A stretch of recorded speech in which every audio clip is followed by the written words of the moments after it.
በአማራ ክልል የተለያዩ አካባቢዎች በአገዛዝ ጦርና በፋኖ ኃይሎች መካከል የሚደረገው ውጊያ ዛሬም ቀጥሏል። የፋኖ ኃይሎች ከባህር ዳር ቅርብ ርቀት በከፈቱት ውጊያ ጉዳት የደረሰ ሲሆን በወሎና ጎንደር በቀጠለው ውጊያም አመራሮች ጭምር መገደላቸው ሰምተዋል። በሌላ በኩል የአገዛዙ ጠቅላይ ሚኒስትር አብይ አህመድ ከአማራ ፋኖ ብሔራዊ ንቅናቄ ጋር ድርድር ጀምራችኋል ወይ የሚል ጥያቄ ፓርላማ ቀርቦላቸዋል። በክልሉ ማዕከላዊ ጎንደር ዞን ማዕከላዊ አርማጭሆ ወረዳ የፋኖ ኃይሎች በከፈቱት ውጊያ የሻለቃ አዛዡን ጨምሮ በርካታ የአገዛዙ ጦር አባላት መጎዳታቸውን የፋኖ የመረጃ ምንጮች ተናግረዋል። የአማራ ፋኖ ብሔራዊ ንቅናቄ በላይ ዘለቀ ዕዝ በወረዳው ማሰሮ ደንብ ዙሪያ ሽመልስ በር የተባለ አካባቢ ከአገዛዙ ጋር ባደረገው ውጊያ ድል ማድረጉን ነው የፋኖ የመረጃ ምንጮች አክለው የተናገሩት። ጥር 25 2018 ዓ.ም ምሽት ላይ ደግሞ የፋኖ ኃይሎች ከባህር ዳር ከተማ ቅርብ ርቀት ድንገተኛ ጥቃት መክፈታቸውም ታውቋል።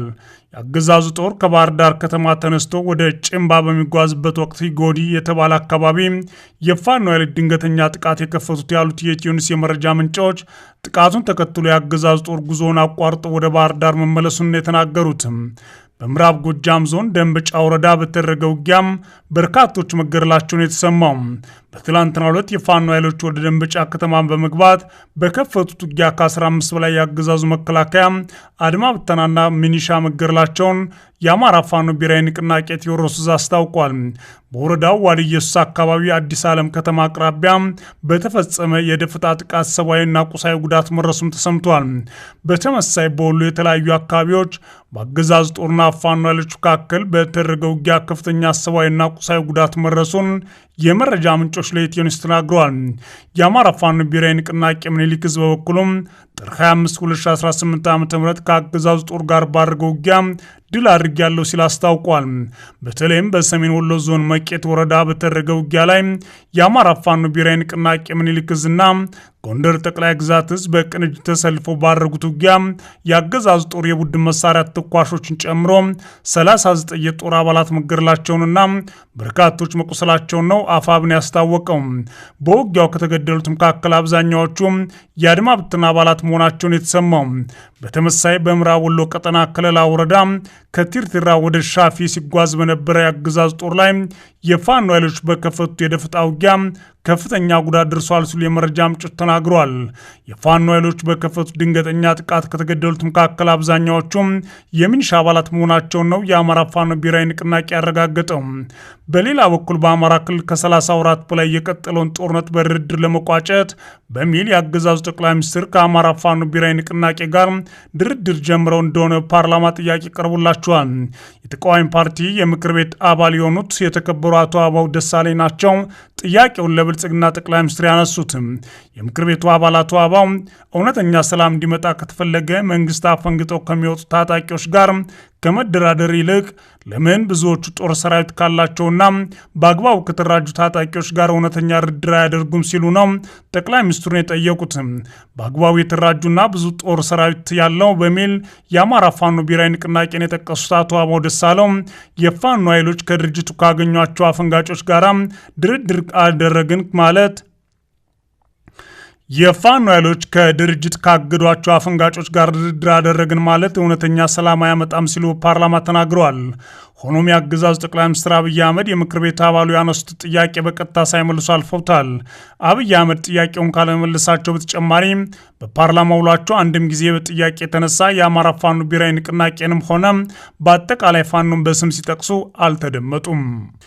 የብልጽግናው መሪ አብይ አህመድ የፓርላማ ውሎ አነጋጋሪ ጉዳዮች የተነሱበት ሆኗል።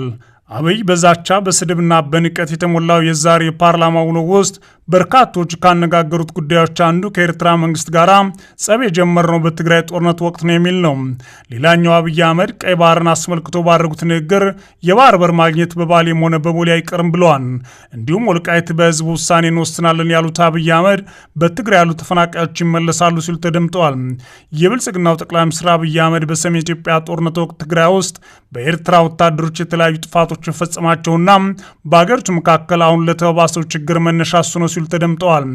አብይ አህመድ ጥር 26 2018 ከህዝብ ተወካዮች ምክር ቤት አባላት በቀረቡላቸው ጥያቄዎች ምላሽ ለመስጠት በአዳራሽ የተገኙ ሲሆን በዚህ ወቅት ታዲያ በሰሜኑ ጦርነት ወቅት በኤርትራ ወታደሮች ተፈጽሟል ስላሏቸው ውድመቶች ሲከሱ ተደምጠዋል። አብይ አህመድ በኢትዮጵያና በኤርትራ መካከል አለመግባባት ጀመረው ኢትዮጵያ ቀይ ባህር ጉዳይን ስታነሳ ነው የሚሉ ወገኖች ምራቸውን በማንሳት ይህ ስህተት ነው ሲሉ ተናግረዋል። በሁለቱ ሀገራት መካከል አለመግባባት የተጀመረው በትግራይ ጦርነት ወቅት መሆኑን የተናገሩት አብይ አህመድ የተለያዩ ጥፋቶች በኤርትራ ወታደሮች ተፈጽመዋል ይላሉ። ኤርትራ ከተፈጠረች ጊዜ ጀምሮ በኤርትራና በኢትዮጵያ መንግስት መካከል ችግር ነበር። እኛ ከመጣም በኋላ አያስፈልግም ይቅር ብለን እለምነናል ሲሉም ለምክር ቤት አባላት ሲናገሩ ተደምጠዋል።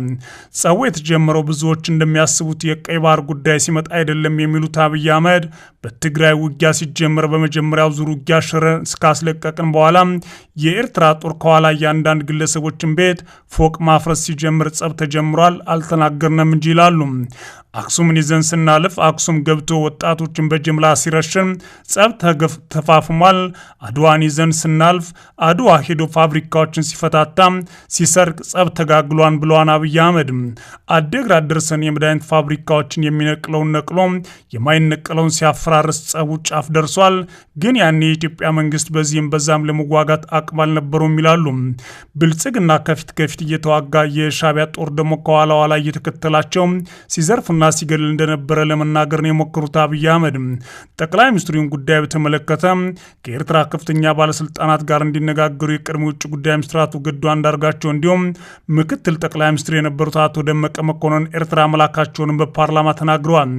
ይህ ጸብ ተፋፍሞ ሄዶ የፕሪቶሪያ ስምምነት ሲፈረም እንዴት ህወሓት ሳይጠፋ እንዴት ትግራይ ሳይወድም ፊርማ ይደረጋል በሚል ነው ጸቡ ጫፍ የደረሰው ሲሉ እኛ ለትግራይ አስበን ነበር ብለዋል። አክለውም ኢትዮጵያ መጉዳት የሚፈልጉ አካላት ምሯቸውን የተናገሩት አብይ አህመድ ገንዘብ ፋይናንስ ያደርጋሉ፣ እመኑኝ፣ ግን ኢትዮጵያ ግን አይችሏትም። ገንዘባቸውን ያፈሳሉ፣ ይከስራሉ። እኛ ጉዟችን እንቀጥላለን ብለዋል። በሌላ በኩል አብይ አህመድ በባሌም በቦሌም የባህር በር እናስመልሳለን አይቀርም ብለዋል።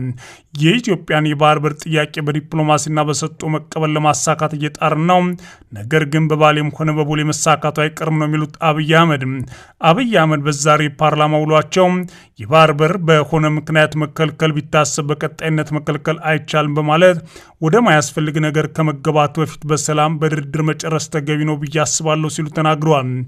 ኢትዮጵያ የባህር በር አያስፈልጋትም ብሎ የሚያምን ተፈጥሯዊ ሕግ የተሳተ ይመስለኛል ያሉት አብይ በሆነ ጊዜ መድከምና ማርጀት ቢኖርም ቀይ ባህርና ኢትዮጵያ ተነጣጥረው መኖር አይችሉም ብለዋል። ከምጽዋ ጫፍ እስከ ሞቃዲሾ 5000 ኪሎ ሜትር ርዝመት እንዳለው የጠቀሱት የኢትዮጵያ ጠቅላይ ሚኒስትር ኢትዮጵያ በቀጠና የጠየቀችው 50 ኪሎ ሜትር ብቻ ነው ይላሉ። ኢትዮጵያ የባህር በር በጦርነት ሳይሆን ሰጥቶ በመቀበል መርህ ከህዳሴ ግድብ ወይም ከአየር መንገዱ ድርሻ መውሰድ በሰላማዊ መንገድ በንግድ ህግ ለማግኘት እንደምትፈልግ በመግለጽ ይህን መቀበል የጊዜ ጉዳይ ካልሆነ በቀር የግድ ይመስለኛል ሲሉም ዝተዋል። ከኢትዮጵያ ወደ ጎረቤት ሀገራት የሚፈሱ ወንዞችን መከልከል እንደማይቻልና ትክክል እንዳልሆነ እኛም ማጋራት አለብን፣ እነርሱም ማጋራት አለባቸው ማለት ቀይ ባህርን ያጋሩም ብለዋል። እኛ ስጡን ብቻ አላለም፣ እኛ ጋርም የቀረ ነገራችሁን ውሰዱ፣ ያጠፋነውም ይቅርታ አድርጉ፣ ግን በቀጣይነት ኢትዮጵያ ከተፈጥሮ ጸጋዋ ማስቀረት ያስቸግራል ሲሉ ተናግረዋል። የተለያዩ የዓለም ሀገራት ተወካዮች ሲያነጋግሩ በአንድ አፍ ይገባቸዋል፣ ተገቢ ጥያቄ ነው፣ ግን በጦርነት መሆን የለበትም ይሉኛል ይላሉ አብይ አህመድ። ወዳጆቻችን እንወያይ፣ እንምከር፣ ጊዜ ስጡን ብለዋል ያሉት ጠቅላይ ሚኒስትሩ ኢትዮጵያ ጊዜ ወስደው እንዲወያዩ መስማማቷን ተናግረዋል። 130 ሚሊዮን ህዝብ የሁሉ ጎረቤት ዕዳ ነው የሚሉት አብይ አህመድ በተለይም የባህር በር በማይኖራት ከሆነ ኢትዮጵያ ያሰበችውን ብልጽግና ማሳካት አትችልም ይላሉ። በዲፕሎማሲ ረገድ መልካም ጅማሮች መኖራቸውን ጠቅሰው ጊዜያቸውን ጠብቀው ፍሬ እንደሚያፈሩ በመግለጽ የባህር በር የማግኘቱ ጉዳይ በባሌም ሆነ በቦሌ አይቀርም ብለዋል።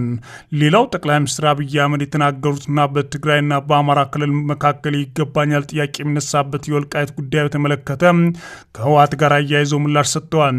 የብልጽግናው መሪ አወዛጋቢ ተብሎ ፕሪቶሪያው ስምምነት ከተቀመጡ አካባቢዎች አንዱ የሆኑ ወልቃይትን በህዝበ ውሳኔ መልስ ያገኛል ነው ያሉት። ተፈናቃዮች መመለስ አለባቸው፣ ህዝቡ በሪፈረንደም ይወስናል ብሏል። በራያ አይታችኋል፣ ሰው ተመልሶ እየኖረ ነው። በጸለምት አይታችኋል፣ ሰው ተመልሶ እየኖረ ነው። ብዙ ኦሮሚያ አካባቢ ተመልሶ እየኖረ ነው። የቸገረን አሁን የወልቃይት አካባቢ ነው ይላሉ አብይ አህመድ።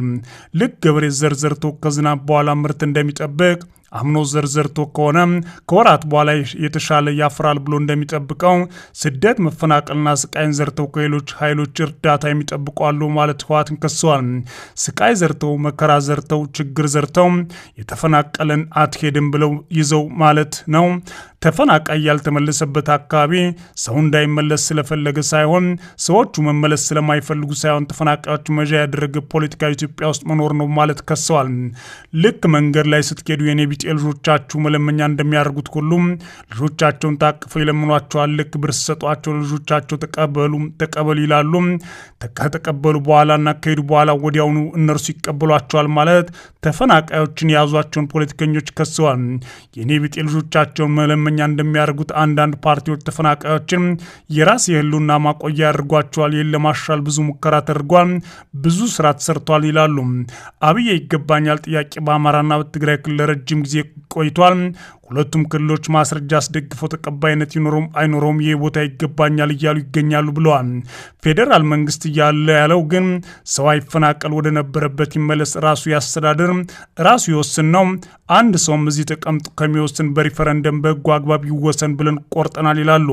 ማን መወሰን ይችላል? በዛ ህዝብ ህልውና መሻት ላይ የትኛው ባለስልጣን ነው የሚገባው እዚህ ብሎ መወሰን የሚችለው ሲሉም ራሳቸውን ጨምሮ ጠይቀዋል። በዚህ ምክንያት የወልቃይት ህዝብ እንደ የትኛው ኢትዮጵያዊ በጀት መደገፍ፣ ትምህርት ማግኘት ሲገባው ፌዴራል መንግስት ማገዝ የሚገባውን ነገር ሳያግዝ እንዲቆይ አድርጎታል ይላሉ። ይህ ጉዳይ በሰላም ቢፈታ ይሻላል። ሁለቱ ወንድማማች ህዝብ በሚያባላ መንገድ ሊፈታ አይገባም ከሚል ጽኑ እምነት አለኝም ይላሉ አብይ አህመድ። እኔ አልወስንም፣ የወልቃይት ጉዳይ እናንተም አትወስኑም፣ የሚወሰነው የዛ አካባቢ ህዝብ ብቻ ነው። ለዚህም ፓርቲ አስቻይ ነገር መፍጠር የሚጠበቅባቸው ይመስለኛል ማለት የመንግስትን ኃላፊነት ወደ ጎን ትተዋል። ታዲያ ጠቅላይ ሚኒስትሩ ከዚህ ጋር አያይዘው ህወሓትን በተመለከተ ክስ ያሰሙ ሲሆን በአካባቢው ቀውሶችን ለመፍጠር ጥረት እየተደረገ እንዳለና አሁን ላይ እንደማይችሏቸው እንዲያውም የወፎች ድምፅ እንደሚሰማና በወፎቹ ደንብረን ከዚህ በፊት ወንዙንም ሆነ አጠቃላይ ማዕበሉን አልፈናል፣ መብረቁን ማሸንፈናል፣ ለወፎቹ ድምፅ ደግሞ አሁን አንሸነፍም በማለት ነው ሲናገሩ የተደመጡትም።